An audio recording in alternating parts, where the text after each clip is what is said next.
कितनी खूबसूरत और रंग बिरंगी है हमारे चारों तरफ की ये दुनिया। ये हंसते हुए लोग, मुस्कुराते हुए चेहरे, खेलते हुए बच्चे, ये हरे भरे पेड़ पौधे, फूल, बादल, नदियां और ये हवाएं।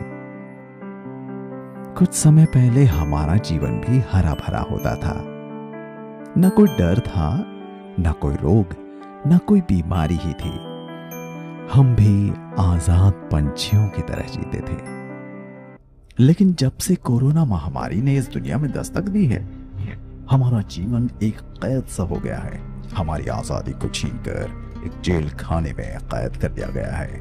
अब हमारा जीवन दूसरों के अनुसार चलने लगा है और जिसका नियंत्रण किसी और के हाथ में है। अब हमारा अस्तित्व संकट में है। कहीं ऐसा ना हो कि हम सब धीरे धीरे विलुप्त हो जाएं और वो अज्ञात संगठन जो ये सब करना चाह रहा है, उसका सपना पूरा साकार ना हो जाए। आइए अब हम आपको कोरोना महामारी और इससे संबंधित न्यू वर्ल्ड ऑर्डर के चौंकाने वाले तथ्यों से अवगत कराते हैं, जिसके बारे में दुनिया की कोई भी सरकार, स्वास्थ्य संगठन या चाटुकार मीडिया चुप्पी साधे हुए है। मिलवाते हैं हम उन महान विशेषज्ञों से जिन्होंने इस विषय पर गहरा अध्ययन और तथ्यों को उजागर किया है। लेकिन दुनिया की कोई भी सरकार ये नहीं चाहती कि इनकी रिसर्च दुनिया के सामने आए। मार्च 2020 में जब पूरी दुनिया पर ये कोरोना फ्रॉड को थोपा गया एक समन्वित तरीके से, कोऑर्डिनेटेड तरीके से, तो हम देख रहे हैं कि पूरी दुनिया से एक तरह से लोकतंत्र को समाप्त करने का और दुनिया पे एक फैसिस्ट व्यवस्था को थोपने का ये काम चल रहा है। भारत में हमने देखा कि जो हमारी पूरी जो एक लोकतांत्रिक और संवैधानिक व्यवस्था है उसको ध्वस्त कर दिया गया और एक तानाशाही थोप दी गई। पूरे देश पे लॉकडाउन्स लगाए गए, सोशल डिस्टेंसिंग, मास्किंग और इस तरह की चीज़ें, लोगों को उनके घरों में बंद किया गया। पूरी इनफॉर्मल इकोनॉमी को तबाह कर दिया गया। जो करोड़ों लोग थे जो इनफॉर्मल इकोनॉमी में काम करते हैं, बेरोज़गार हो गए, छोटे उद्योग नष्ट किए गए और एक बहुत बड़ा वेल्थ ट्रांसफ़र हुआ, यानी पैसा लूट कर गरीबों से अमीरों की तरफ गया। दूसरी बात यह कि इस पूरे कोरोना फ्रॉड के पीछे में नज़र आता है एक डिजिटल एजेंडा, यानी पूरी इंसानी ज़िंदगी को डिजिटलाइज करने का काम चल रहा है। उसको एक साइबर स्पेस में, डिजिटल स्पेस में घुसाने का काम चल रहा है। हम अपनी नेचुरल लाइफ को भूल जाएं और एक डिजिटल स्पेस में, डिजिटल जेल में हम बंद हो जाएं, ये काम चल रहा है। डिजिटल आईडी जो है, जो वैक्सीन सर्टिफिकेट से भी जुड़ी है, वो यही इसी का हिस्सा है। और डिजिटल करेंसी की तरफ भी हम जा रहे हैं। भारत सरकार अनाउंस कर चुकी है कि एक सेंट्रल बैंक डिजिटल करेंसी पे काम चल रहा है और 2022 के अंत तक उस पर कुछ पायलट प्रोजेक्ट भी शुरू होगा। तो पूरा जो एजेंडा है, इसके पीछे हमें दुनिया के अमीर तरीन पूंजीपति नज़र आते हैं। एक जो सबसे बड़ा एक ठेकेदार बन के उभरी है एक private club, world economic forum, जो दुनिया के अमीर तरीन पूंजीपतियों का क्लब है, जिसमें रॉथशाइल्ड भी हैं, रॉकफेलर भी हैं, बिल गेट्स भी हैं, जॉर्ज सोरोस भी हैं, जितने बड़े पूंजीपति हैं। और भारत के भी सारे बड़े पूंजीपति आपको मिलेंगे जो वर्ल्ड इकोनॉमिक फोरम में बैठे हैं, जो एक मेन ठेकेदार बन के उभरा है इस पूरे एजेंडा का, जो कोरोना फ्रॉड के पीछे आपको नज़र आता है। तो इसमें एजेंडा 2030 है, जो एक सस्टेनेबल डेवलपमेंट गोल्स का एजेंडा है, जो आपकी पूरी इंसानी ज़िंदगी का घेराव करता है। इसमें ये फेक वायरस, फेक पेंडेमिक और फेक वैक्सीन का एजेंडा है। और इसमें एक 4th इंडस्ट्रियल रेवोल्यूशन का एजेंडा है, जिसमें आर्टिफिशियल इंटेलिजेंस, मशीन लर्निंग और इस तरह की सारी टेक्नोलॉजीज़ आ जाती हैं जो इंसानी ज़िंदगी को कंट्रोल करती हैं। और 20 साल में हम देखते हैं कि कैसे पूरी दुनिया में लोकतंत्र को खोखला किया गया है, सरकारों के लेवल पे, कंट्रीज़ के लेवल पे भी और मल्टीलैटरल लेवल पे भी। भारत में हम देखते हैं कि मेरी अपनी रिसर्च है कि public health foundation of India बनाई गई 2006 में, जिसके मेन प्रमोटर बिल गेट्स थे, जिसमें रॉकफेलर फाउंडेशन भी थी, जिसमें वेलकम ट्रस्ट भी था, जिसमें बिग फार्मा भी था। वो सारे षड्यंत्रकारी जिन्होंने कोरोना फ्रॉड दुनिया में थोपा है, वो आपको PHFI के गवर्निंग बोर्ड में मिलेंगे। ये सेटअप की गई 2006 में, जिसने पूरा एक ज़मीन तैयार की इस कोरोना फ्रॉड की और पूरे हमारे लोकतंत्र पे कब्जा किया। तो ये सारा जो एजेंडा है, इसके पीछे एक वैश्विक सत्ता को स्थापित करना और लोकतंत्र को समाप्त करना है।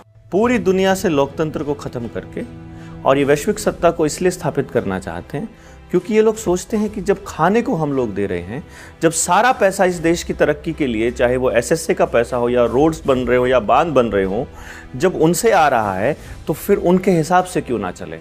और इसके लिए इन्होंने पूरा इंतज़ाम किया हुआ है। आपकी ज़िंदगी से जुड़ी हुई हर चीज़, आपकी रोटी है, पानी है, गैस है, पेट्रोल डीजल है, आना जाना है, एक एक चीज़ को ये लोग कनेक्ट कर रहे हैं डिजिटलाइजेशन के साथ। एक एक चीज़ को कनेक्ट कर रहे हैं ये लोग आपके वैक्सीनेशन के सर्टिफिकेट के साथ, और उस तरह से ये प्लान कर रहे हैं कि अब जो भी होगा इस देश के अंदर वो हमारे हिसाब से होगा। और इसके लिए डिजिटल स्पेस बनाना, चाहे इंटरनेट के ज़रिए कंट्रोल करना, ब्लॉकचेन के ज़रिए आर्टिफिशियल इंटेलिजेंस, रोबोटिक्स का इस्तेमाल करना, ये उनके प्लानिंग्स में, एजेंडे में शामिल हैं। और आप अगर पूरी दुनिया का इतिहास देखेंगे, आज तक जितनी भी महामारियां हुई हैं वो सारी इंटरनेट के वायरस की तरह शरीर का वायरस भी सिंथेसाइज किया जाता है लैब में, पहले लाया जाता है, फिर वैक्सीन के नाम पर पूरी दुनिया को लूटा जाता है। आज तक जितनी भी बीमारियां हुई हैं, वैक्सीनेशन हुई है, उसमें बीमारी से कम लोग मरे हैं और वैक्सीन से ज़्यादा लोग मरे हैं। जैसे कोरोना के केस में आप देखेंगे, WHO का आधिकारिक आंकड़ा कहता है कि 0.03% लोग मरने की एक संभावना है, लेकिन वैक्सीनेशन से मरने की संभावना ज़रूरत से ज़्यादा बढ़ गई है। यहाँ तक कि कोवैक्सीन में तो रिसर्च ये कहती है कि 28% तक लोगों के अंदर क्लॉटिंग की संभावनाएं हैं। मैं सबसे पहले समझना होगा, आपने बोला कि इतिहास में पहले भी बहुत सारी महामारियाँ आई हैं, हमें कैसे पता चला आज के युग में? फॉर एग्जांपल 1918 में इतिहास में हमने पढ़ा है H1N1 पैंडेमिक, जिसमें करीब 2-3 करोड़ लोग मारे गए थे, ऐसा कुछ हमने हिस्ट्री में पढ़ा। लेकिन 2018 में जब ये हो रहा था, उस वक्त हम में से कोई भी, जो लोग मुझे इस वक्त सुन रहे हैं, वो या आप या मैं, हम लोग नहीं थे, तो हमें कैसे पता चला कि भाई ऐसा कुछ हुआ था? हमने किताबों में पढ़ा, उसको देख के हमने मान लिया। ठीक इसी तरह से जो अभी हो रहा है ये भी किताबों में दर्ज हो जाएगा, और कुछ समय बाद, हो सकता है 100 साल बाद, इसी का रेफरेंस कोई देंगे एक दिन, हमारे आने वाले जनरेशन की 2020 में महामारी आई थी जिसमें करोड़ों लोग मारे गए थे, लॉकडाउन लगाना पड़ा था, वैक्सीन लगाया और फिर जाके सब कुछ खुला। ये इतिहास में ये दर्ज होगा, जबकि हमें पता ये सच नहीं है। जिस तरह से अभी जो दिख रहा है ये सच नहीं है, लेकिन इतिहास में ये झूठ ही दर्ज होने वाला है, और ये झूठ आने वाले जो लोग हैं, आने वाले जनरेशन, उनके लिए यही सच बन जाएगा। ठीक उसी तरह से अगर आप, मैंने बड़ा डीपली देखा है, 1918 में जो हुआ था वो भी पेंडेमिक नहीं था, वो भी वैसे ही फेक था जैसे अभी ये फेक है। तो पेंडेमिक ना तो कभी आई है ना तो कभी आती है, हाँ वो लाई जाती है और लोगों को मारा जाता है किसी न किसी बहाने से, और बहाना सिर्फ एक ही है जो मेजर है कि भाई इस बहाने लोग डर के वैक्सीन लेंगे, इस डर के कई सारे और चीज़ें करेंगे जो कि सरकार या फार्मास्यूटिकल कंपनीज चाहती है। लगभग 300 साल पहले दुनिया में कुछ लोगों ने पैसे बनाने की ताकत अपने हाथ में ले ली, और जब ये बात हम देखते हैं कि पिछले 300 साल का इतिहास एक नए ही ढंग से रचा गया है। पिछले 300 साल में जब इन लोगों ने पैसे बनाने की ताकत अपने हाथ में ले ली, उसके बाद इन लोगों ने पूरी दुनिया की सरकारों को अपने नियंत्रण में कर लिया। अब जब हम देखते हैं कि दुनिया की सरकार एक बार इनके नियंत्रण में आ गई, तो जब भी कोई ये योजना बनाते हैं, किसी भी और लोगों को या दुनिया को उस ओर ले जाने की योजना बनाते हैं, तो इसकी तैयारी ये बहुत पहले कर लेते हैं।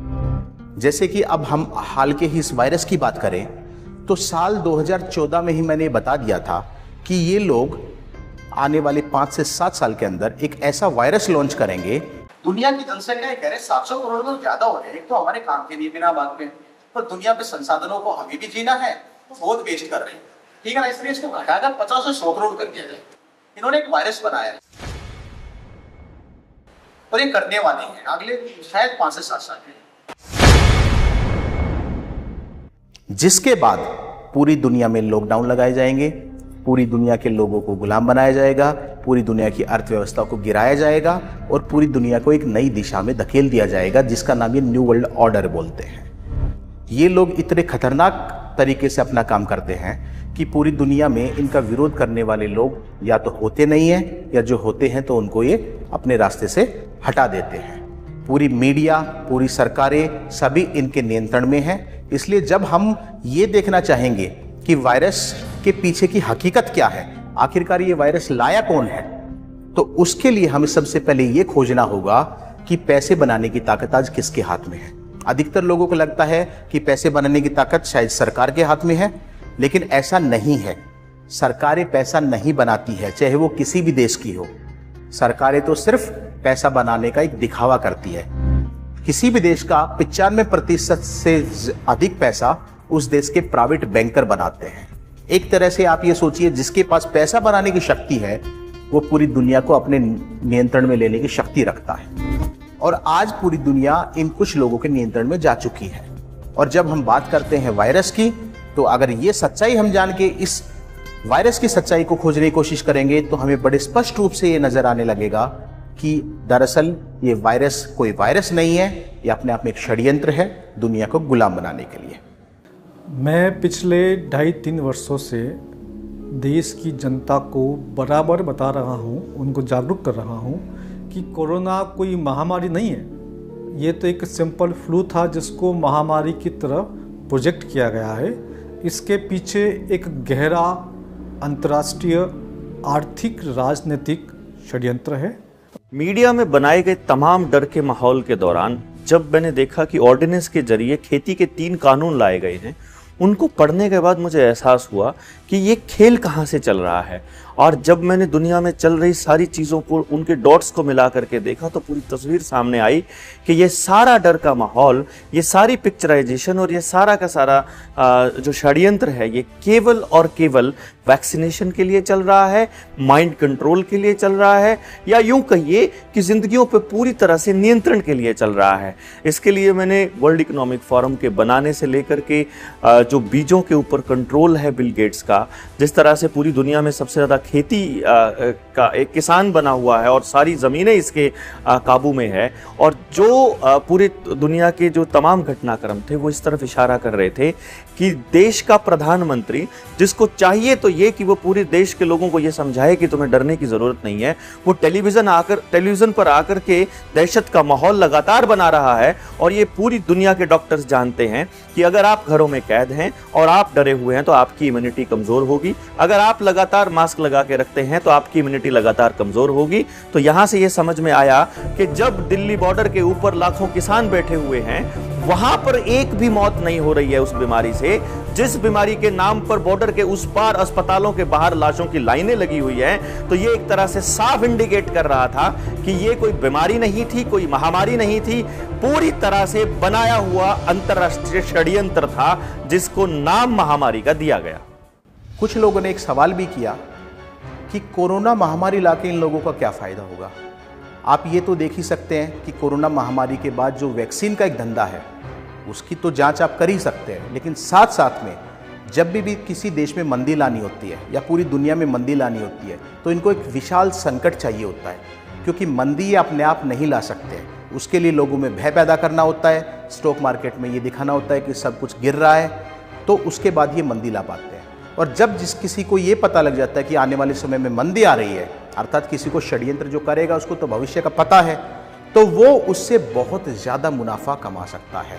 पूरी दुनिया में आप देखेंगे जब से कोरोना आया है, कुछ ही लोगों के पास, पूरी दुनिया में हर किसी का धंधा चौपट हुआ है, लेकिन कुछ लोग, गिने चुने दुनिया के 100 लोग, आप देखेंगे उनकी संपत्ति 2 गुनी, 3 गुनी, 4 गुनी हो गई है। इस विषय को लेकर मैंने एक पुस्तक लिखी है, बैंकों का मायाजाल। इस पुस्तक को पढ़ने के बाद आपको समझ में आएगा कि कुछ ही लोग पूरी दुनिया को चला रहे हैं, और जो लोकतंत्र हमें दिखाई दे रहा है ये दरअसल लोकतंत्र नहीं है, ये लोकतंत्र का एक नाटक है। अगर कोरोना एक षड्यंत्र है तो दूसरी लहर के दौरान इतने लाखों लोगों की मृत्यु कैसे हो गई? क्या है इसके पीछे का सच? मीडिया के माध्यम से देखा, जिसे हम बोलते हैं दूसरी लहर, या दिखाया गया हमें कि लोग सड़कों में मर रहे हैं, उनको बेड नहीं मिल रहा, इस तरह के त्राही मची। और आपने अपने आसपास भी देखा बहुत सारे डेथ्स हुई हैं। रात में, दिन में सिर्फ सायरन सुना जाता था, दैट इज़ एम्बुलेंस का, और लोग एक्चुअली मर रहे थे। तो मरे वही लोग जो हॉस्पिटल पहुंचे, मरे वही लोग जिनको रेमडेसिविर, लेपिनोविर, रेटिनोविर, फेविपिराविर, प्लाज्मा थेरेपी, ये बैन ड्रग जिनको दिए गए, दे ऑल डाइड। और जो घर पे थे वो नहीं मरे। तो मरे कौन? वही लोग जिनको ये एक्सपेरिमेंट ड्रग दिए गए। ये पहले भी बैन थे, ये ड्रग्स आज भी बैन है। जितनी देर के लिए बैन खोले गए उतनी देर लोग मरते रहे। और इसके विपरीत हमने जो एक्सपेरिमेंट किया, हमारे कोविड सेंटर, हम उसे फ्लू सेंटर बोलते हैं, वहाँ पे लोग आए, एक सिंपल प्रिंसिपल हमने यूज़ किया। वो सिंपल प्रिंसिपल था, mask and isolation kills, love and compassion heels. जितना आप लोगों को डराएंगे, अकेला रख देंगे, हेल्दी से हेल्दी इंसान भी कुछ दिनों में बीमार फील करेगा, और डर की वजह से कहीं गलती से हॉस्पिटल पहुंच गया तो उन एक्सपेरिमेंटल ड्रग से मारा जाएगा। और रहा सवाल, जब हमारे 60,000 लोग ठीक हुए सिर्फ नारियल पानी से, सिट्रस फ्रूट जूस से, तो ये बात लोगों तक क्यों नहीं पहुंची? ये बात पूरा वर्ल्ड वाइड क्यों नहीं फैल गया? क्योंकि फैलाने का रिस्पॉन्सिबिलिटी जिनकी थी वही तो कंस्पिरेसी के पार्टनर हैं। तो वो क्यों फैलाएंगे? मीडिया क्यों फैलाएगी? क्योंकि मीडिया तो कंस्पिरेसी में लगा है, बल्कि मीडिया चाहेगा कि ये फैले ना, इसीलिए लोगों तक ठीक से नहीं पहुंच पाया जितना आपकी वजह से, आप जैसे लोगों की वजह से या इस तरह के डॉक्यूमेंट्री की वजह से लोगों तक फिर भी पहुंचा है, but that is a fraction. तो ये जो एक बहुत बड़ा, मैं बेसिकली एपिडेमियोलॉजिस्ट हूँ। मैंने एमडी पीडियाट्रिक्स की है और उसके बाद एमडी कम्युनिटी मेडिसिन की है, और वो एमडी जो कम्युनिटी मेडिसिन की ब्रांच होती है उसको एपिडेमियोलॉजिस्ट भी कहते हैं। तो एपिडेमियोलॉजिस्ट का यही ब्रांच होता है कि उसको समझना होता है कि बीमारी वर्ल्ड लेवल पे, ह्यूमैनिटी के लेवल पे कैसे फैल रही है। तो हम एमबीबीएस में ये पढ़ाया करते थे कि ये जो रेस्पिरेटरी इन्फेक्शंस हैं, पर्टिकुलरली वायरल इन्फेक्शंस हैं, कैसे फैलती हैं। इसके 3 मोड्स पढ़ाते थे हम लोग, एक तो टच से, दूसरा ड्रॉपलेट से और तीसरा एरोसोल से। पहले इन लोगों ने टच वाली बात बहुत फैलाई और उसमें आपका सैनिटाइज़र निकला कि लोगों ने कितने फ़नी बातें की कि नोटों को भी सैनिटाइज कर रहे हैं, सब्जियों को भी सैनिटाइज कर रहे हैं, डोर्स को भी कर रहे हैं, और कितना डर रहे हैं टच करने के। वो तो इन्होंने बाद में खुद ही मान लिया कि वो गलत था, और बाद में वो इन्होंने कह दिया कि टच से नहीं होती। दूसरा आ गया ड्रॉपलेट्स इन्फेक्शन। ड्रॉपलेट्स इन्फेक्शन मतलब जो बड़े, जब भी कोई बात करता है, जैसे मैं बात कर रहा हूँ, तो मेरे मुंह से 2 तरह के ड्रॉपलेट्स निकल रहे हैं। एक बड़े ड्रॉपलेट्स हैं जो या तो किसी के मुंह पे गिरेंगे जाके या फिर नीचे गिर जाएंगे, उसको बोलते हैं ड्रॉपलेट इन्फेक्शन। तो उस बेस पे उन्होंने कहा कि 6 फीट का डिस्टेंस आप रखो, ताकि 6 फीट से दूर वो ड्रॉपलेट नहीं जा सकते। लेकिन जो साइंटिफिक अंडरस्टैंडिंग है वो ये कहती है कि ड्रॉपलेट इन्फेक्शन भी माइनर रोल प्ले करती है। तो सबसे ज़्यादा जो स्प्रेड करती है वो करती है एरोसोल से। जैसे हम सर्दियों में बात करते हैं तो हमारे मुंह से एक पफ निकलता दिखता है। वो पफ क्या होता है? वो बहुत फाइन ड्रॉपलेट्स होते हैं जो बाद में हवा में मिल जाते हैं, वो नीचे नहीं गिरते। तो जो क्लासिकल एपिडेमियोलॉजी की टीचिंग है वही ये कहती है कि major mode of spread respiratory viruses का एरोसोल होता है। अगर एरोसोल स्प्रेड है, हर व्यक्ति के मुंह से निकलने वाली वायरसेस जनरल हवा का पार्ट बन जाती है, तो where is the role of mask? अब मास्क को लगा के कैसे प्रिवेंट कर लोगे? आपको हवा में तो सांस लेना ना। अब खाना खाओगे, मास्क के ऊपर से हवा जा रही है, नीचे से हवा जा रही है, साइड से हवा जा रही है, तो कोई तरीका नहीं। मास्क आपको मान लीजिए थ्योरेटिकली कि ड्रॉपलेट से, जो सीधे ड्रॉपलेट गिरते हैं उससे बचा लेगी, लेकिन एरोसोल तो नहीं बचा सकती। इसका मतलब आपकी मास्क का कोई साइंटिफिक बेस नहीं है, आपकी सोशल डिस्टेंसिंग का कोई साइंटिफिक बेस नहीं है, आपका जो जितने लॉकडाउन किए हैं उसका कोई साइंटिफिक बेस नहीं है। This is total fraud. क्या सच में ऐसा कोई सबूत भी मौजूद है जो इस बात को सिद्ध कर सके कि कोरोना महामारी लाने से पहले इसकी पूरी तैयारी कर ली गई थी? एक 20-21 साल से एक फेक पेंडेमिक की सिमुलेशंस की जा रही हैं, जो 99 से ये जारी हैं। उसका जो लेटेस्ट हुआ वो इवेंट 201 था, जो 2019 में हुआ, 2018 में भी हुआ। क्लेडेक्स के नाम से एक सिमुलेशन हुआ था। तो ये फेक महामारी थोपने का जो एक पूरा एक ढोंग है, उसकी पूरी प्रैक्टिस और ड्रेस रिहर्सल चल रही है पिछले 20 साल से। देखिए, मैं आपको बताना चाहूँगा कि भारत सरकार ने जो बीमारी 2020 में हिंदुस्तान में आई, उसके टेस्टिंग किट्स, डायग्नोस्टिक किट्स 2017 में, 2018 में ही विदेशों से आयात कर लिए। जो RT-PCR टेस्ट कोविड-19 का डायग्नोसिस करता है और जो बीमारी 2020 में हिंदुस्तान में आई, उसके डायग्नोस्टिक किट्स 2 साल पहले, 3 साल पहले भारत सरकार ने विदेशों से आयात कर लिए। तो ये इस बात का एक पुख्ता प्रमाण है। इसके साथ में ये जो डायग्नोस्टिक मेथड्स जो थे, मेथड्स का पेटेंट 2015 में ही, जो बीमारी 19-20 में आने वाली है, जैसा कि उन लोगों ने बताया, उसका पेटेंट 2015 में ही रोथस्चाइल्ड के नाम पर दे दिया गया। 2010 में रॉकफेलर ने एक डॉक्यूमेंट जारी किया, और रॉकफेलर डॉक्यूमेंट के नाम से डॉक्यूमेंट मिल जाएगा आप लोगों को। उसने बताया कि आने वाले टाइम पर एक महामारी आएगी और हमें पूरी दुनिया में लॉक स्टेप लागू करना पड़ेगा। उन्होंने लॉकडाउन की जगह लॉक स्टेप वर्ड यूज़ किया, और वो लॉक स्टेप जिस प्रकार से बताया गया था कि किस प्रकार से लॉक स्टेप होगा, वो लॉकडाउन पूरी दुनिया में लागू हुआ। तो इस प्रकार के जब ये लोग पहले से बता देते हैं कि भाई ये चीज़ें हम होने वाली है और हम करेंगे, तो निश्चित तौर से ऐसी कोई महामारी नहीं होती कि पहले से इंसान को पता चल जाए या पहले से किसी डॉक्टर को पता चल जाए। तो ये एक प्री प्लान्ड प्रोग्राम जो था, वो इसके इस प्रकार के कई सबूत हमारे पास है। जिस RT-PCR टेस्ट के बिहाफ पर पूरी दुनिया में लॉकडाउन लगाए गए, लोगों को क्वारंटाइन किया गया, हवाई रेल यात्राओं में पाबंदियां लगा दी गई, नागरिकों के मुख्य अधिकारों का उल्लंघन किया गया? क्या ये टेस्ट सच में मानवता को बचाने के लिए मददगार है या इसके पीछे छिपा है कोई और ही राज?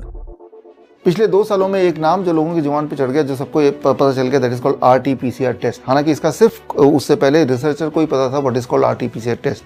अब हर इंसान कोविड पॉजिटिव कोविड नेगेटिव है, टेस्ट कराओ तो टेस्ट की सच्चाई ये है कि अगर 10 बार आप टेस्ट करेंगे किसी भी सैंपल को, जो हमने एक्सपेरिमेंट करके देखा, खुद मैंने एक्सपेरिमेंट करके देखा RT-PCR टेस्ट लैब में, आप कोई भी सैंपल लीजिए, इंसान का लीजिए, बंदर का लीजिए, गधे का लीजिए, घोड़े का लीजिए, फल का लीजिए, कच्ची सब्जियों का लीजिए, और लेके उसको RT-PCR टेस्ट मशीन में डाल दीजिए और 10 बार टेस्ट करेंगे सेम सैंपल, तो 10 में से 1 बार वो पॉजिटिव आएगा, 10 बार ऑन एवरेज 9 बार नेगेटिव आएगा, यानी कि हर 10वां इंसान पॉजिटिव आएगा। अगर मुझे किसी दिन ये दिखाना हो कि भारत में 1 लाख पॉजिटिव केस हैं, तो मुझे सिर्फ ये करना है 10 लाख टेस्ट कर देने हैं। वो हेल्दी इंसान हो, वो बीमार इंसान हो, उसको कोई मतलब नहीं है। और वही टेस्ट अगर दोबारा करें उसी इंसान पे, तो वो नेगेटिव आ जाएगा। इसीलिए आपने देखा होगा सरकार ने क्या किया कि गाइडलाइन दिया कि पहला टेस्ट कराना ज़रूरी है, और अगर पॉजिटिव पाए गए तो 15 दिन बाद दूसरा टेस्ट मत करा लेना, 15 दिन बाद अपने आप एज्यूम कर लेना कि आप नेगेटिव हो चुके हैं। खास तौर पे ये गाइडलाइन, ये बड़ा ही, इस गाइडलाइन पे किसी ने सवाल नहीं उठाया, लेकिन आप खुद ही सोचिए कि पहला टेस्ट सबका करा रहे हैं लेकिन दूसरा टेस्ट नहीं करा रहे हैं,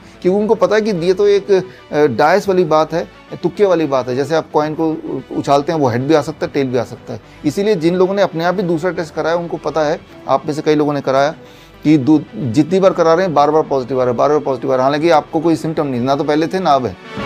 तो RT-PCR टेस्ट बना ही नहीं है किसी वायरस को डिटेक्ट करने के लिए या ये बताने के लिए कि आप किस वायरस से बीमार हैं। ऐसा RT-PCR टेस्ट के लिटरेचर में है, ऐसा कैरीमुलस इन्वेंटर ने बोला था, जिनकी डेथ सस्पिशियसली हो गई ये सो कॉल्ड पेंडेमिक के 3 महीने पहले। महामारी के दौरान लगभग पूरी दुनिया की सरकारों ने एक टीकाकरण का अभियान चलाया। क्या वास्तव में यह अभियान सफल रहा? अभी most of the people are vaccinated, COVID vaccine की बात करें तो, जबकि 2020 में ही हमने बता दिया था कि ये जो लगाए जाएंगे, तब तो वे वैक्सीन बन रहे थे जिस तरह से वो बन रहे थे, जितनी, तो उसका बेसिक जो रीज़न बनाने का, दैट इज़ लोगों को मारना, जो अभी हो रहा है। जो भी लोग मुझे अभी देख रहे हैं, सुन रहे हैं, अगर वो अपने आसपास देखें ध्यान से, तो देखेंगे कि बहुत सारे लोग उनके जान पहचान में ही, जो खड़े खड़े बिना किसी कारण के, एपेरेंट रीज़न के, they died, which we call as cardiac arrest. तो कार्डियक अरेस्ट का रेट जितना अभी है, वो इंसानियत के पूरे हिस्ट्री, मेडिकल हिस्ट्री में कभी नहीं था। जितनी तेज़ी से इनफर्टिलिटी बढ़ रही है, जिन लोगों ने वैक्सीन लगाया, वो अपने आप से पूछें, वो उनके इरेक्टाइल डिस्फंक्शन, इनफर्टिलिटी, ये सारी समस्या आ रही हैं, जो वो चुपचाप सह रहे हैं, किसी को बता भी नहीं रहे। और छोटे बच्चों में डायबिटीज़ टाइप 1, खासतौर पे चाइना में छोटे बच्चों को लगाया गया 3 साल से लेकर 11 साल को, उसमें भयंकर तरीके से डायबिटीज़ टाइप 1 बढ़ गया है। तो ये बेसिक जनरलाइज साइड इफेक्ट है, जो clear cut evidence based already main stream medical journal में आ चुका है। तो ये एक बड़ा अजीब फिनोमेना है कि इस तरह से वैक्सीन किसी को पहले प्रमोट नहीं किया गया जिस ढंग से इसको प्रमोट किया जा रहा है, और इसको प्रमोट जिस ढंग से किया जा रहा है, जिस ढंग से इसको जोर ज़बरदस्ती की जा रही है, तो उसको डिजिटलाइज करने की कोशिश भी की जा रही है, ताकि वो हर व्यक्ति को की आइडेंटिफिकेशन हो कि इसने लगवाया या नहीं लगवाया। तो उसके लिए ये अजीब किस्म की हरकतें की जा रही हैं, चिप लगानी और जो अलग किस्म के जो डिजिटलाइजेशन करनी उसकी। तो ये बड़ा स्ट्रेंज फिनोमेना है। अब इसमें बहुत लोगों ने इस पर काम करने की कोशिश की है, और इसमें जो आ रहा है, जो न्यू वर्ल्ड ऑर्डर की बात आ रही है, एक तो न्यू वर्ल्ड ऑर्डर क्या होगा, कैसा होगा, उसमें ये फिट होता है। न्यू वर्ल्ड ऑर्डर क्या है कि पूरी दुनिया को कंट्रोल करना है, पूरी दुनिया हमारे शिकंजे में होनी चाहिए, कोई भी व्यक्ति हमारे बाहर ना सोच सके, आउट ऑफ द बॉक्स ना सोच सके, जैसे हम कहें वैसे ही वो करे। और दूसरी बात जो बहुत ख़तरनाक है, जिसको बहुत लोग बात कर भी रहे हैं, कि ये जो वैक्सीनेशंस हैं और जेनेटिकली मॉडिफाइड क्रॉप्स, दो चीज़ें हैं जो पहले तो रूटीन वॉर्स होती थी, बॉम्ब्स से, टैंक से, जहाज़ों से, फिर आ गई एटॉमिक वॉरफेयर जो नागासाकी हिरोशिमा में एक्सपेरिमेंट हुआ। अभी उससे नेक्स्ट फेज़ ये है कि वो उसमें फिर बहुत लोग नाराज़ हो जाते हैं। अब जिस कंट्री ने, जिस व्यक्ति ने या जिस संस्था ने अब वार लगाई, उसमें मैसिवली किलिंग की, वो समझो कि आने वाले समय में मारा जाएगा। इसलिए ये लोग ऐसे मेथड्स निकालने की कोशिश कर रहे हैं कि साइलेंटली इनकी मर्जी का व्यक्ति ही होना चाहिए, नहीं इनकी मर्जी का तो वो मरे या बीमार हो या कमज़ोर होकर धीरे धीरे मर जाए। तो ये इनके एजेंडे पे है। उसके लिए दो वेपन्स हैं इनके पास, genetically modified crops and vaccinations. अब वैक्सीनेशन में इतनी सीक्रेसी है, इतने उसके कंटेंट्स में सीक्रेसी है कि उसमें जो मर्जी डाल दो आप, जिस कंट्री में जो करना है वो कर लो। एक ही सेंट्रलाइज्ड उनकी पूरी प्रोडक्शन है, उसमें किस कंट्री में कौन सा वैक्सीन जा रहा है, कौन सा बैच जा रहा है, दे नो इट, और किस कंट्री में क्या करना है वो दे नो इट। उसमें कुछ भी डाल सकते हैं वो। इसकी थ्योरेटिकली मैं नहीं ये कह रहा कि वो कर रहे हैं, ये कहना बड़ा मुश्किल है, लेकिन इसमें एक पॉसिबिलिटी है कि आप उस वैक्सीन में जो मर्जी डाल दो। और दे हैव ऑलरेडी प्रिपेयर्ड ऐसे केमिकल्स और ऐसी चीज़ें अवेलेबल हैं जो आपको बीमार कर सकती हैं, जो आपके रिप्रोडक्टिव सिस्टम को डैमेज कर सकती हैं, जो आपकी लॉन्गिविटी ऑफ लाइफ को कम कर सकती हैं, या आपको ज़ॉम्बी बना सकती हैं।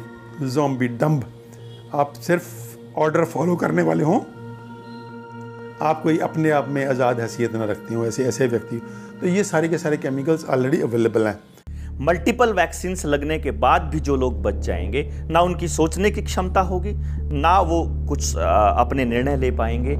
और आने वाले वक्त में 5G के साथ कनेक्ट करके, जिस तरह से ICMR का डायरेक्टर जनरल बोल रहा है कि हम नैनो टेक्नोलॉजी इस्तेमाल कर रहे हैं, आपके दिमाग, आपके शरीर को कंट्रोल करने का खेल, और धीरे धीरे परमानेंट गुलाम बना करके आपको मेडिकल माफिया का गुलाम बनाने का षड्यंत्र है वैक्सीनेशन।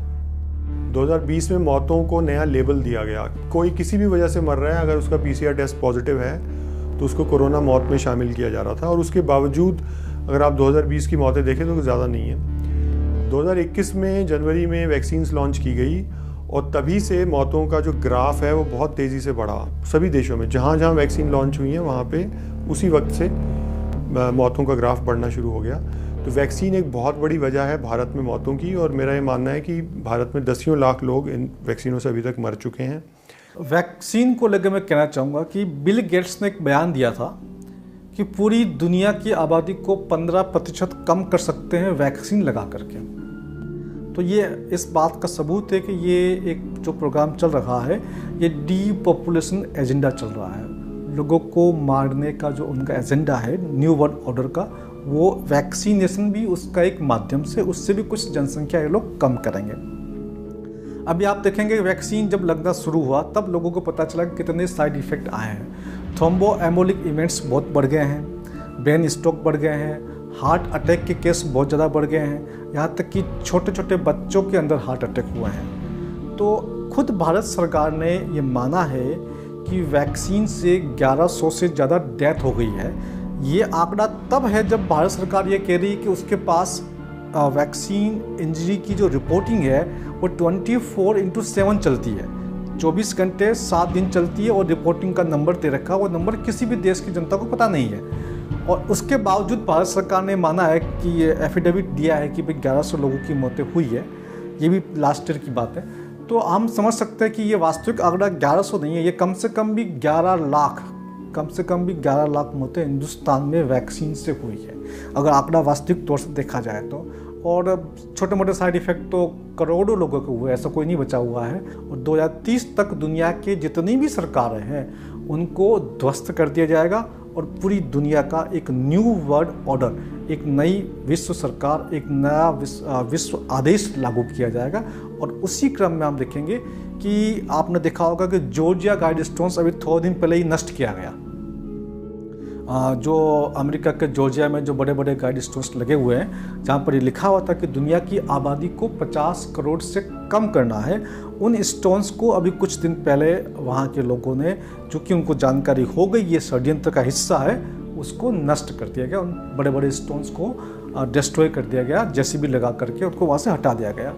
तो हमें सतर्क रहना होगा, अदरवाइज़ 2030 तक विश्व की सभी सरकारें इनके सामने नतमस्तक हो जाएगी। तो एक विश्व की नई सरकार बनेगी जिसमें हमारी भूमिका गुलाम राष्ट्रों की तरह होगी, और जो बड़े जो बिग एलाइट्स हैं वही राज करेंगे, केवल और केवल पूंजीपति राज करेंगे। तो इस बात को लेकर के मैं देश के कई धर्मगुरुओं से मिला, मैं स्वामी श्री राम जी से मिला, उनसे मुलाकात करके उनको पूरा मैंने बताया कि क्या षड्यंत्र चल रहा है देश के अंदर।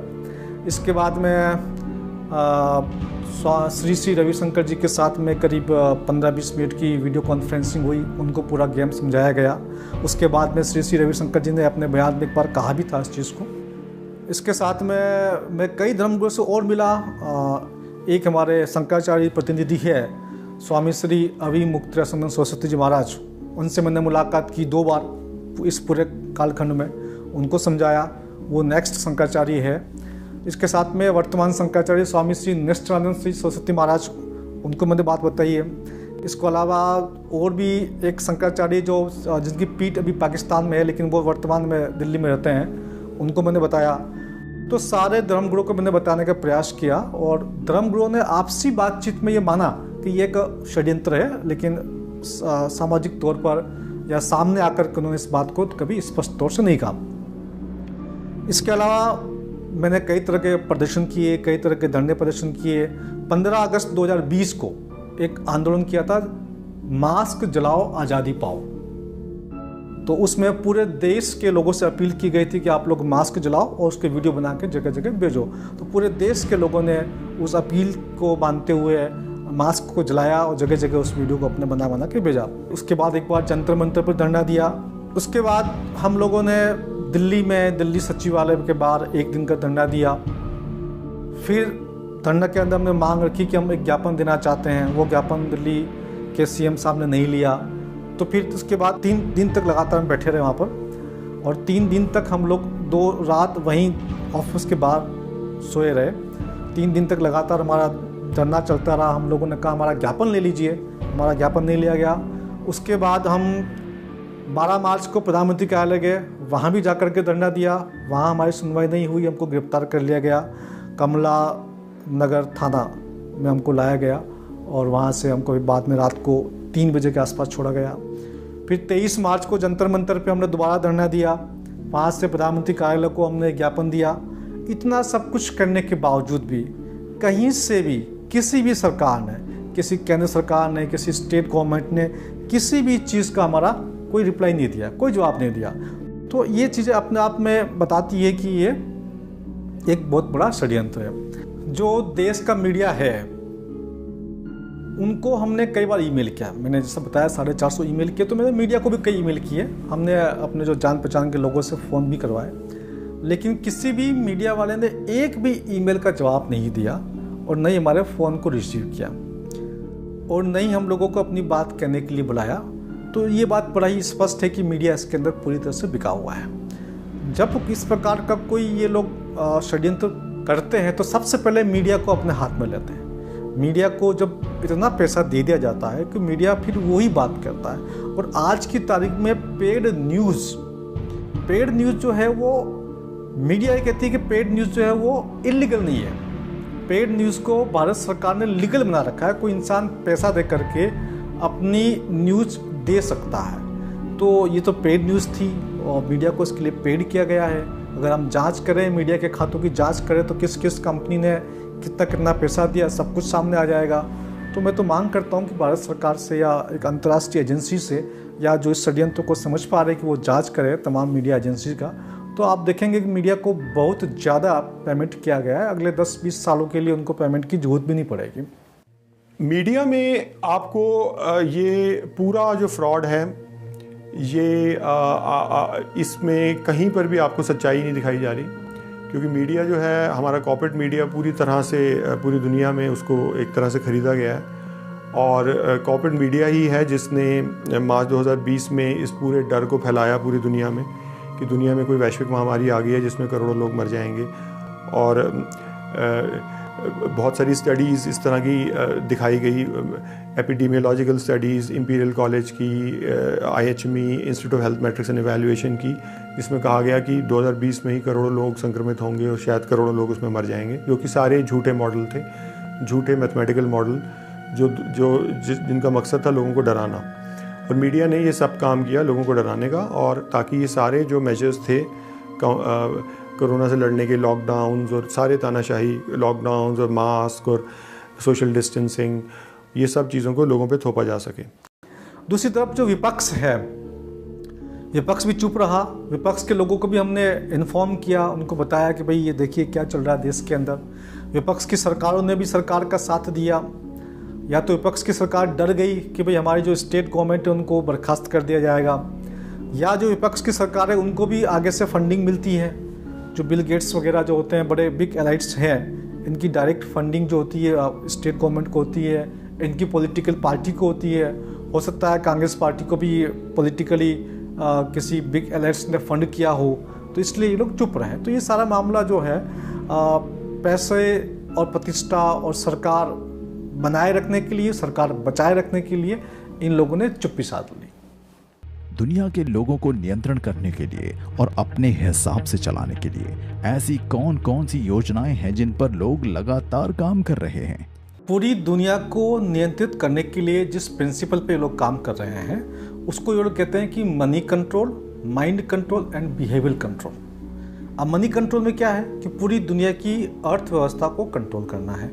इसके लिए ये लोग लेके आ रहे हैं डिजिटल करेंसी। अब आपके खाते में मान लीजिए 5 लाख रुपया भी है और आप कुछ काम करना चाहते हैं, लेकिन चूंकि करेंसी का नियंत्रण इनके हाथ में, जब चाहें आपका ये खाता बंद कर सकते हैं और आप कोई भी काम नहीं कर सकते हैं। तो पूरी प्रकार से आर्थिक गुलामी डिजिटल करेंसी के नाम से लेके आएंगे। ये इनका है मनी कंट्रोल। उसके बाद में माइंड कंट्रोल। माइंड कंट्रोल के लिए कई तरह की चीज़ें लेके आ रहे हैं। एक तो मीडिया है, मीडिया के माध्यम से बार बार आपको दिखाया जाएगा, फ्लैश किया जाएगा, तो आपका माइंड कंट्रोल हो जाएगा। दूसरा सोशल मीडिया भी इनके साथ में आ चुका है, तो वहाँ से भी ये माइंड कंट्रोल करेंगे। माइंड कंट्रोल करने के लिए और भी कई टेक्निक होती है। कंप्यूटर के ऊपर, मोबाइल के ऊपर कई प्रकार के हिडन प्रोग्राम्स होते हैं। वो प्रोग्राम्स हमको पता नहीं होते हैं, वो हमारी प्रॉपर रिकॉर्डिंग करते हैं और रिकॉर्डिंग करके रिपोर्टिंग करते हैं और उसके हिसाब से हमारा पूरा नियंत्रित करते हैं। फिर आपका नेक्स्ट बिहेवियर कंट्रोल। इसके लिए ये लोग लागू करेंगे सोशल क्रेडिट सिस्टम, यानी कि आप समाज में आपका हर चीज़ का अंक मिलेगा। अगर आपको लेफ्ट में ड्राइविंग करनी है, आप लेफ्ट में ड्राइविंग कर रहे हैं तो आपका अलग अंक है, और गलती से या जानबूझ के आपने राइट साइड में ड्राइविंग की है तो आपका सोशल क्रेडिट कम हो जाएगा। जिस प्रकार से बैंक में एक क्रेडिट सिस्टम होता है, अगर आपको क्रेडिट अच्छा है तो आपको लोन अच्छा मिलता है, कम इंटरेस्ट में मिलता है, और खराब है तो लोन आपको नहीं मिलता है या ज़्यादा इंटरेस्ट में मिलता है। ऐसा ही एक सोशल क्रेडिट सिस्टम लागू किया जाएगा। अगर इनको लगेगा कि ये व्यक्ति तो आंदोलन करता है, धरने करता है, तो आपको क्रेडिट नेगेटिव हो जाएगा, तो आपको उसके हिसाब से कोई भी जो सरकारी सुविधा है वो आपको नहीं मिलेगी, या आपको पर बैन कर दिया जाएगा कि इतने सोशल क्रेडिट नंबर से कम है तो आप प्लेन के अंदर नहीं बैठ सकते, या आप ट्रेन के अंदर नहीं बैठ सकते, या बस में नहीं बैठ सकते, या इंटर स्टेट जर्नी नहीं कर सकते। तो ये हम नियंत्रित करने का इन लोगों ने तरीका विकसित कर रखा है। उसके माध्यम से हमको कंट्रोल करेंगे और हमें गुलाम बनाएंगे। दुनिया को नियंत्रित करने के लिए इन लोगों ने एक चिप बनाई है जिसको ये लोग RFID चिप कहते हैं, रेडियो फ्रिक्वेंसी आइडेंटिफिकेशन चिप। पहले तो ये जानवरों में इसका प्रयोग किया गया और अब ये इंसानों में लगाई जा रही है, और इसका एडवांस जो फॉर्म आया हुआ है क्वांटम चिप, वो आपके शरीर पर लगाई जाएगी किसी हिस्से पर, या हो सकता है आपके माथे पर लगा दी जाए या आपके हाथ में लगाई जाए। उसके बाद सब कुछ डेटा आपका वहीं से कंट्रोल होगा। यानी कि आपको बैंक में जाना है तो बैंक में जाने की ज़रूरत नहीं है, किसी दुकान पे गए, वहाँ आपने अपना RFID चिप दिखाया और आपका पेमेंट हो गया। तो पेमेंट जो पूरा जो सिस्टम है वो डिजिटल तरीके से किया जाएगा। किसी भी ऑफिस में आपको जाना है तो आपका आई कार्ड दिखाने की ज़रूरत नहीं है, आपने वो चिप उस मशीन को दिखाया और आपकी एंट्री हो जाएगी। उस चिप में सब कुछ आपका डेटा होगा, पूरा डेटा कंट्रोल उस चिप के माध्यम से होगा। आपकी एक एक जानकारी उस चिप के अंदर होगी, तो उसके माध्यम से आप दुनिया में कहीं भी जा नहीं सकते, उनकी नज़रों से बच नहीं सकते। आप कहीं भी जाएंगे वो आपकी RFID चिप आपके पीछे पीछे चलती रहेगी। पूरी दुनिया में एक वैश्विक सत्ता स्थापित करने का जो खेल है ये बहुत पुराना है, और इसमें दो एजेंडाज हैं जो हथियार की तरह इस्तेमाल किए जा रहे हैं। एक तो क्लाइमेट चेंज का एजेंडा है जो हम देख रहे हैं कि 70s से खासकर चला आ रहा है, जो एक पुराना एजेंडा है और जिसकी शक्ल अब हम देख रहे हैं एजेंडा 2030 की फॉर्म में। और दूसरा जो है वो है पब्लिक हेल्थ का। पब्लिक हेल्थ का जो एजेंडा है उसको, वो भी एक पुराना एजेंडा है, लेकिन उसमें हम देख रहे हैं कि 20 साल से ये एक षड्यंत्र चल रहा है दुनिया में एक वैश्विक महामारी थोपने का। और दोनों के पीछे जो कॉमन चीज़ है वो ये है, क्लाइमेट चेंज और पब्लिक हेल्थ में कॉमन चीज़ ये है कि दोनों को एक वैश्विक प्रॉब्लम के रूप में दुनिया में थोपा जा रहा है, ताकि उस वैश्विक प्रॉब्लम से लड़ने के लिए कोई वैश्विक सत्ता स्थापित की जा सके, यानी जो न्यू वर्ल्ड, जो वन वर्ल्ड गवर्नमेंट गन का एजेंडा है। रोबोटिक्स और AI बहुत ज़्यादा एडवांस हो चुके हैं। इस बारे में दुनिया का एक प्रसिद्ध हिस्टोरियन है युवाल नोह हरारी। वो ये कहता है कि दुनिया को सबसे पहले लोग खेती करते थे, तो एग्रीकल्चर में थे, पूरा का पूरा समाज खेती करता था। उसके बाद में खेती के साथ साथ एक नई स्टेप आई जहाँ पर लोग जो है खेती के साथ कोई शिल्पकला कर रहा है, कोई मकान बना रहा है, कोई खाती है, कोई सोने चांदी का काम कर रहा है, कोई लोहे का काम कर रहा है, कोई चमड़े का काम कर रहा है। तो एक नई क्लास पैदा हुई जो बिजनेस क्लास थी, वो बिजनेस करती थी, वो काम ही था, वो भी बिजनेस था उसका। उसके बाद दुनिया में और विकास हुआ तो एक नई क्लास पैदा हुई, वर्किंग क्लास। वो वर्किंग क्लास कैसे पैदा हुई? वो सुबह 9-10 बजे ड्यूटी पे जा रही है, शाम को 5-6 बजे ड्यूटी से घर पे आ रही है।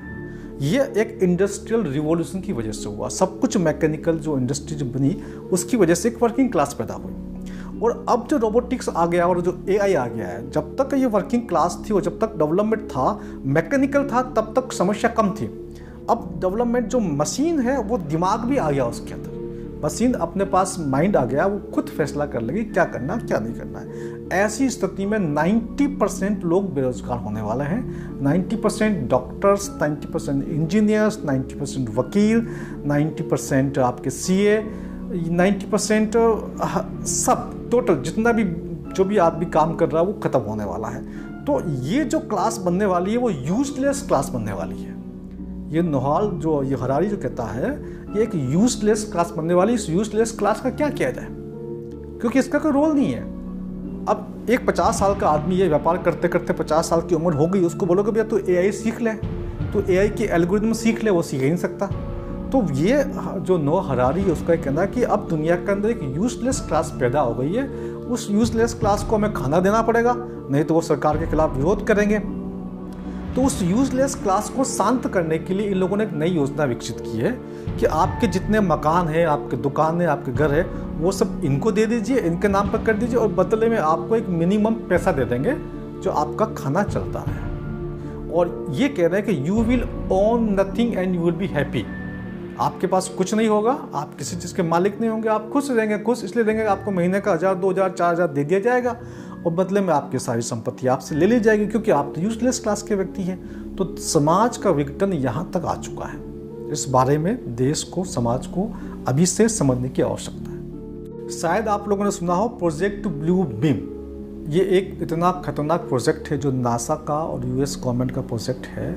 इस प्रोजेक्ट में होलोग्राफिक इमेज बनाई जाएगी अंतरिक्ष में, आकाश में। इस प्रकार से दिखाया जाएगा कि जैसे कोई देवता आ रहे हैं या क्राइस्ट सेकंड कमिंग के रूप में आ रहा है, तो लोगों को लगेगा ऐसा ही जो देश है कि हमारा क्राइस्ट आ गया है, और क्राइस्ट आके बोलेगा जी आपको ये काम करने हैं, आपको वो काम करने, तो जनता वो सब बात मान लेगी।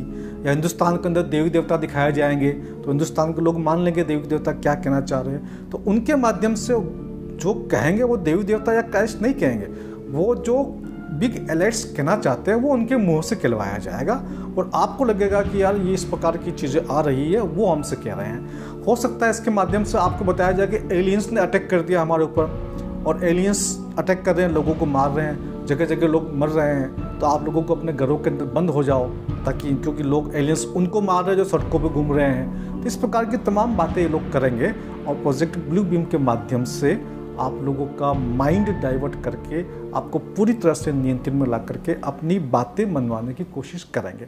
क्या 5G टेक्नोलॉजी का संबंध भी इस कोरोना महामारी के साथ हो सकता है? 5G टेक्नोलॉजी के देखिए दो एस्पेक्ट हैं। एक तो ये कि जो पूरा एक डिजिटल जेल बनाने का काम चल रहा है, जितनी भी नई टेक्नोलॉजीज इंट्रोड्यूस हो रही हैं, आर्टिफिशियल इंटेलिजेंस, ये सब 5G पे रन करेंगी। एक तो ये। दूसरा ये है कि 5G का ह्यूमन हेल्थ पे और पूरी एनिमल हेल्थ पे भी असर हो रहा है। ये जो तथाकथित दूसरी लहर भारत में आई, उस समय आप देखेंगे कि बहुत सारे लोग ऐसे थे जिनको रेडिएशन के असर से वही उनकी बॉडी में सिम्टम आ रहे थे जो इस तथाकथित कोरोना बीमारी के हैं। सांस लेने में दिक्कत हो रही थी और पूरी ये सारे सिम्टम्स जो हैं ये वही हैं जो इलेक्ट्रोमैग्नेटिक रेडिएशन के होते हैं जो इस बीमारी के बताए गए हैं। दुनिया में चल रहे अंतर्राष्ट्रीय षड्यंत्र का एक कानूनी पहलू भी है। Advocate Nilesh Ojha ji Mumbai high court और भारत के सुप्रीम कोर्ट में प्रैक्टिस करते हैं। इस षड्यंत्र के खिलाफ लड़ने में इनकी एक अहम भूमिका रही है और एक बहुत बड़ा योगदान भी। आखिर क्या है इसका कानूनी पहलू? देखिए, हमारे पास में जो अभी तक जानकारी आई है, कंप्लेंट्स आई है, तो वैक्सीन लेने के बाद में डेथ हुई है किसका, हार्ट अटैक से हुआ है किसका, ब्लड क्लॉटिंग से हुआ है। इसे ये 2 केस तो हमने सरकार पर कि एक में 1000 करोड़ और एक में 100 करोड़ रुपए का इंटरिम कॉम्पेंसेशन का हमने रीट फाइल किया है। खुद डॉक्टर स्नेहल लुनावत जो उससे डेथ हुई है। ऐसे ही मैक्सिमम अभी कई केसेस ऐसे सामने आ रहे हैं कि मायोकार्डाइटिस, हार्ट अटैक हो रहा है। सरकार ने भी माना है कि वैक्सीन का साइड इफेक्ट मायोकार्डाइटिस है। कुछ लोगों को पैरालिसिस हो गया है, कुछ लोगों को सुनना उनका कम हो गया है, कुछ लोगों की आंखें चली गई है। तो ऐसे ऑल टाइप के साइड इफेक्ट्स इसमें वैक्सीन की वजह से आ रहे हैं। मानवता के खिलाफ का एक्चुअली ये सही में बहुत बड़ा षड्यंत्र है। ये मास मर्डर का केस है, ये जीनोसाइड का केस है। इन्होंने प्लान के तहत नॉट ओनली पब्लिक के इन्होंने मर्डर्स किए हैं, वैक्सीन मर्डर्स, बल्कि कई लोगों को आजीवन इन्होंने अपंग कर दिया है, कई लोगों की लाइफ इन्होंने बर्बाद कर दी है। तो ये तो सबसे बड़ा गुनाह है। और इसमें सिर्फ इंडिया में नहीं, विदेशों में कई ऐसे एडवोकेट्स, कई एक्टिविस्ट, कई डॉक्टर्स सामने आए हैं। उन्होंने अपने अपने देश में अपनी अपनी कानूनी लड़ाई लड़ी है। देखिए, जो ये मास्क मैंडेट हो या वैक्सीन मैंडेट हो, तो इसमें जो सरकार ने लोगों के फंडामेंटल राइट का वायोलेशन किया था, उस बारे में हमने मुंबई उच्च न्यायालय में एक रीट फाइल किया था। और एक जैकब पुलेल जी थे, उन्होंने सुप्रीम कोर्ट में रीट फाइल किया था। अवेकन इंडिया मूवमेंट ने मुंबई में फाइल किया था। तो अभी सिंपल चीज़ है, मास्क का जो विषय है, जैसा दिल्ली में हो रहा है कि मास्क ना पहनो तो 500-2000 रुपये फाइन वगैरह। डिजास्टर मैनेजमेंट एक्ट में ऐसा कोई प्रोविज़न नहीं है। ये जो ना इनको मास्क लेने का अधिकार है, मास्क ना पहनने पर FIR रजिस्टर करने का भी इनको अधिकार नहीं है। ये जो काम किए गए, चाहे यहाँ की पुलिस हो या फिर यहाँ का सिविल डिफेंस के नाम पे जो प्राइवेट लोगों ने वसूले हैं, जो मास्क का फाइन, ये एक्सटॉर्शन है। इनको 383, 385 के सेक्शन के तहत और भी अदर IPC के सेक्शन के तहत इनके ऊपर कार्रवाई होगी। यहाँ तक कि तुम्हारे दिल्ली के मुख्यमंत्री पर भी कार्रवाई होगी, और उसके हमारे अभी तैयारी चल रहा है। इसमें आप कॉम्पेंसेशन की भी हकदार है, और कंसर्न जो भी सरकारी अधिकारी है वो सब सज़ा के हकदार है। उनको जिस तरह से आपको तकलीफ होगी उस तरह से 3 साल से लेकर 7 साल से लेकर तो लाइफ इम्प्रिजनमेंट की सज़ा के प्रावधान है। वैश्विक षड्यंत्र को नाकाम करने का क्या हो सकता है समाधान? पूरे देश के अंदर गाँव को 100% रोजगार आधारित शिक्षा देने के लिए जब मैं 2016 से काम कर रहा था, तो मेरे लिए आसान हो गया लोगों के बीच जाकर के बात बताना, क्योंकि वो लोग पहले से मुझ पर भरोसा भी करते थे। जब उन्होंने पूरी चीज़ों को समझना शुरू किया तो वाकई में इस बात की सच्चाई उनको पता लगी लोगों को कि हाँ, देवेंद्र जो कह रहा है वो सही कह रहा है, और वो साथ आना शुरू हुए। इस साथ आने के क्रम में जनता सरकार मोर्चा ने इतना बड़ा रूप धारण कर लिया कि उन्होंने अपने इस वैक्सीनेशन के और मास्क के प्रतिबंध को तोड़ना स्टार्ट किया, और हमने ऐलान किया कि अब हम कुछ भी नहीं मानेंगे, आपकी कोई प्रतिबंध को नहीं मानेंगे। और आप देखेंगे कि हरियाणा पूरी तरह से वैक्सीनेशन से मुक्त हो चुका है। डॉक्टर्स गांव में घर घर दस्तक के दौरान आते हैं, खाली बैठकर चले जाते हैं, एक सिंगल भी वैक्सीनेशन नहीं होता है, कोई सर्टिफिकेट नहीं मांगा जाता और कोई आदमी मास्क नहीं लगाता, और 0 चालान है मास्क का। अगर पूरी दुनिया या पूरा भारत अगर इससे बचना चाहता है तो इसका एक ही समाधान है, सनातन व्यवस्था। सनातन व्यवस्था का मतलब ये है कि यदि आप सरकारों के ऊपर निर्भर ना रहें, यदि आप पैसे के ऊपर निर्भर ना रहें, यदि आप इज्जत और बेइज्जती को पैसों से ना जोड़ करके देखें और समाज व्यवस्था बनाए कि अपने बच्चों को किस तरह, किस जहां कहां पर स्थापित करना है, कैसी शिक्षा देनी है, ये बात समाज तय करे। अपनी न्याय व्यवस्था को समाज बनाए। अगर समाज इस बात को निर्धारण कर ले कि सरकारों पर निर्भर नहीं रहना है, अपना पानी, अपनी बिजली, अपना साधन, अपना ट्रांसपोर्ट और अपना खाना, अपने बीज पूरी तरह सुरक्षित रख ले, न्याय व्यवस्था को सुनिश्चित कर ले, तो आप ये समझिएगा कि सरकारों पर डिपेंडेंसी खत्म हो जाएगी। अगर आज आप बचना चाहते हैं इस षड्यंत्र से तो एक ही रास्ता है, सरकार की योजनाओं का संपूर्ण बहिष्कार, असहयोग आंदोलन। आज करेंसी के ऊपर डिपेंडेंसी खत्म, CCTV कैमरा का पूरी तरह से विरोध, रेडिएशंस का पूरी तरह से विरोध, और वैक्सीनेशन का तो आपको ये समझना पड़ेगा कि ये वैक्सीनेशन आपकी जिंदगी को बर्बाद करने का सबसे बड़ा टूल है। देखिए, अभी जो स्थिति है, इस स्थिति में अगर देश को बचाना है तो देश के युवा या ऐसे लोग जो सच को सामने ला सके, जनता की आंखें खोल सके, ऐसे लोगों की ज़रूरत है। और तो हम सब गुलाम हो चुके हैं। आज़ाद देश दिखता है लेकिन एक्चुअली हम गुलाम हैं। इवन सांस लेने की भी गुलामी है। कि भाई सांस भी हम खुले आसमान में नहीं ले सकते, कब कहाँ जाना है, रात को कितने बजे तक निकलना है, ये सारी चीज़ अक्सर होती जा रही है। हमारा हेल्थ कैसा होगा, कौन सी वैक्सीन लगाना है, क्यों लगाना है, उसके बिना हम फ्लाइट में नहीं चढ़ सकते, ये सब देख ही रहे हैं। तो गुलाम बन चुके हैं, सिर्फ ऐलान नहीं किया कि आप गुलाम बन चुके हैं। तो ऐसे में जब भी गुलाम देश होता है कोई भी, तो फिर कुछ क्रांतिकारी निकल के आते हैं। तो वो क्रांतिकारी लोगों का एक समागम है कि हम एक क्रांति लाना चाहते हैं, दोबारा देश को, देशवासियों को आज़ाद करना चाहते हैं। चक्रव्यूह से बाहर निकलने का एकदम सिंपल सॉल्यूशन है, आप यूनाइटेडली लड़ो। अकेले अकेले रहोगे जैसे तो काट दिए जाओगे, अगर इकट्ठा रहोगे तो आप उनको हराने में सक्षम रहोगे। आप awaken India movement, Indian bar association, भारतीय नवनिर्माण अभियान या फिर डॉक्टर विश्वरूप राय चौधरी का वेबसाइट, ये सब जगह जाकर आप उसको विजिट कीजिए।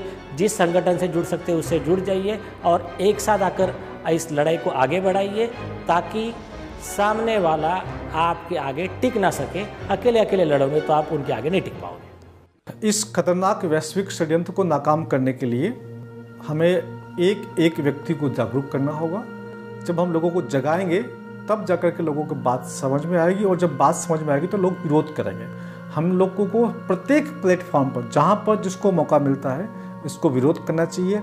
सरकार के लेवल तक, अधिकारियों के लेवल तक, और साथ में मीडिया को भी और साथ में न्यायपालिका को भी हम जागृत करें और वहाँ तक अपना संदेश पहुँचाएं और अपना विरोध जगह जगह प्रदर्शित करें। तो शायद हम लोग इस सैतानिक एजेंडे से अपने देश को, समाज को बचा सकते हैं। हमारा समाज प्रगतिशील और आधुनिक समाज है, जो आधुनिक तरीके से मानवता का विकास करना चाहता है और जीवन व्यतीत करना चाहता है। लेकिन कुछ अज्ञात संगठन इस विकास की राह में बाधा उत्पन्न कर रहे हैं, जो मानवता का विनाश करना चाहते हैं। लेकिन ऐसा संभव नहीं होगा, क्योंकि आज भी हमारे बीच, हमारे समाज में बुद्धिजीवी, क्रांतिकारी और योद्धा लोग मौजूद हैं। इन्हीं लोगों ने अपने लगातार प्रयासों से समाज को जागरूक किया है, जिसकी वजह से मानवता आज भी जिंदा है और आगे भी रहेगी।